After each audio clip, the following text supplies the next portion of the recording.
अस्सलाम वालेकुम, this is Mohammad Kamran. Welcome to the sociology point. और आज का जो हमारा लेक्चर है वो अगस्ट कॉम्ट के लॉ ऑफ थ्री स्टेजेस, ठीक है। ये अगस्ट कॉम्ट ने लिखे हैं कोर्स ऑफ पॉजिटिव फिलॉसफी में, ठीक है।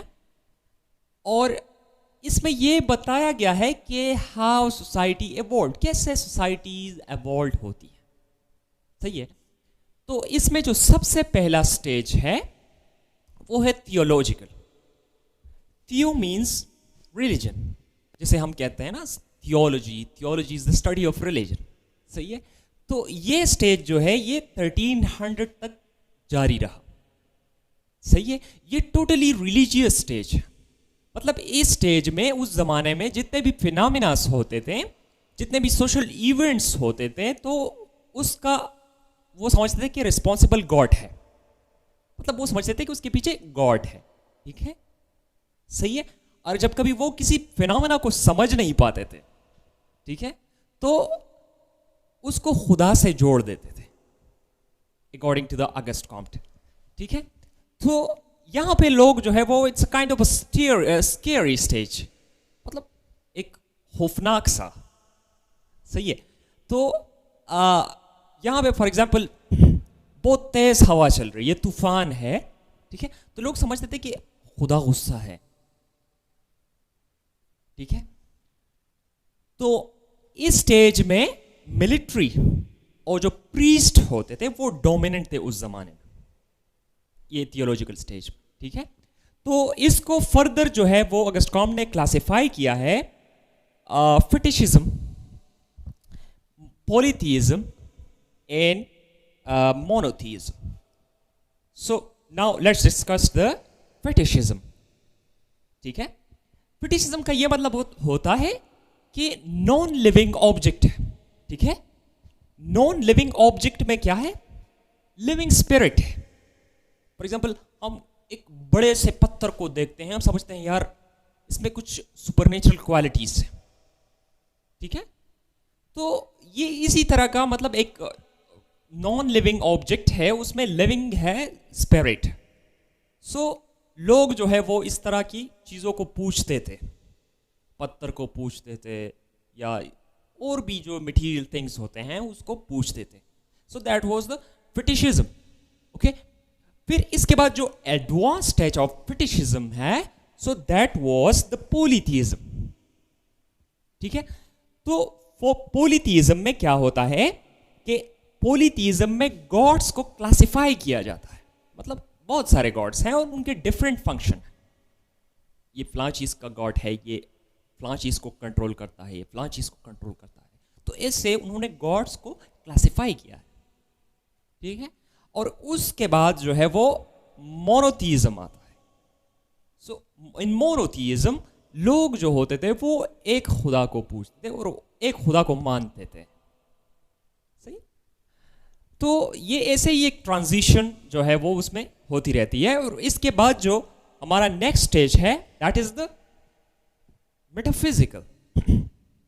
मेटाफिजिकल में क्या होता है? Abstract thinking,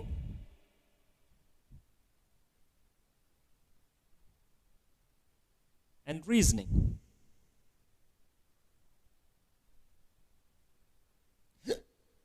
okay. तो यहां पे जो है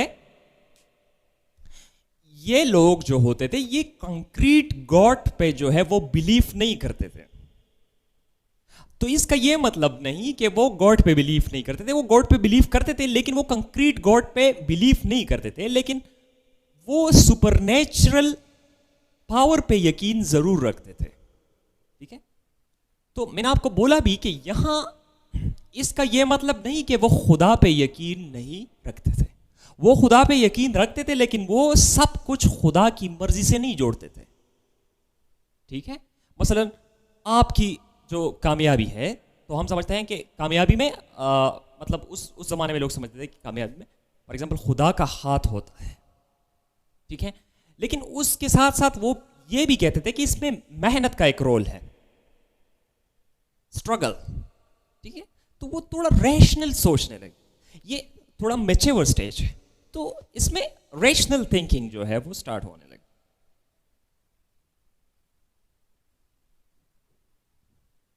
कि यार जो ह्यूमन फ्लाज जो होते हैं उसकी वजह से ये जो है वो जो इंस्टेबिलिटीज़ आती हैं तो ये उस वजह से आती हैं। मतलब ह्यूमन में कुछ मसले हैं या ह्यूमन के जो एक्टिविटीज़ हैं वो स्टेबल नहीं है या वो कुछ गलत कर रहे हैं, तो इस वजह से ये सोसाइटी जो है ये स्टेबल नहीं है, फलां चीज़ स्टेबल नहीं है, फलां चीज़ स्टेबल नहीं है। तो ये जो है ये स्टेज जो है ये मिक्सचर है। इसमें यहाँ पे साइंटिफिक भी है, यहाँ पे रिलीजियस भी है, तो दोनों इसमें है। और इस स्टेज को ट्रांजिशनल स्टेज कहते हैं। क्यों? क्योंकि इन्होंने एब्सोल्यूट इमेजिनेशन से रेशनैलिटी की तरफ प्रोग्रेस किया इस स्टेज। मतलब एब्सोल्यूट इमेजिनेशन जो है वो तो यहाँ है ना थियोलॉजिकल में, तो यहाँ पे फिर रेशनैलिटी आ गई, तो इस वजह से एक ट्रांजिशन है ना। तो उन्होंने मतलब एब्सोल्यूट रेशनैलिटी से तो उन्होंने एब्सोल्यूट इमेजिनेशन से रेशनैलिटी की तरफ प्रोग्रेस किया। ठीक है। मसलन एक बंदा है वो बीमार है, ठीक है, वो बीमार है तो वो ये समझते थे कि हाँ कोई जिर्म्स होगा इसमें, मतलब इस तरह का मसलन वो एक रीज़न ढूंढते थे उसके लिए। लेकिन चलो ये तो साइंटिफिक हो गया, ठीक है, वो मतलब एक साइंटिफिक थिंकिंग है कि यार इसके पीछे कोई जिर्म है, इस वजह से ये बीमार है। लेकिन उसके साथ वो स्पिरिचुअल रिचुअल्स जो होते हैं उसको भी बतौर इलाज जो है वो इस्तेमाल में लाते थे।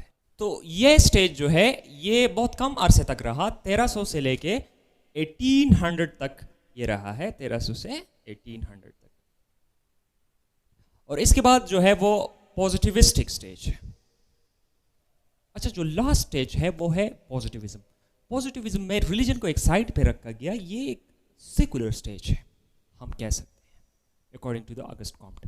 यहाँ पे लोग जो है वो मतलब कि साइंटिफिक थिंकिंग लोगों ने स्टार्ट किया, एम्पिरिकल थिंकिंग उन्होंने स्टार्ट किया। और ये हम कह सकते हैं कि ये वो इंडस्ट्रीज़ जो आए वो दौर था, टेक्नोलॉजिकल एडवांसमेंट आई, ठीक है। तो यहाँ पे जो है वो लोग जो है वो रिलीजन को एक साइड पे रखकर जो है वो एक्सपेरिमेंट्स एंड ऑब्जर्वेशन जो है वो करने लगे। Observation and experiment,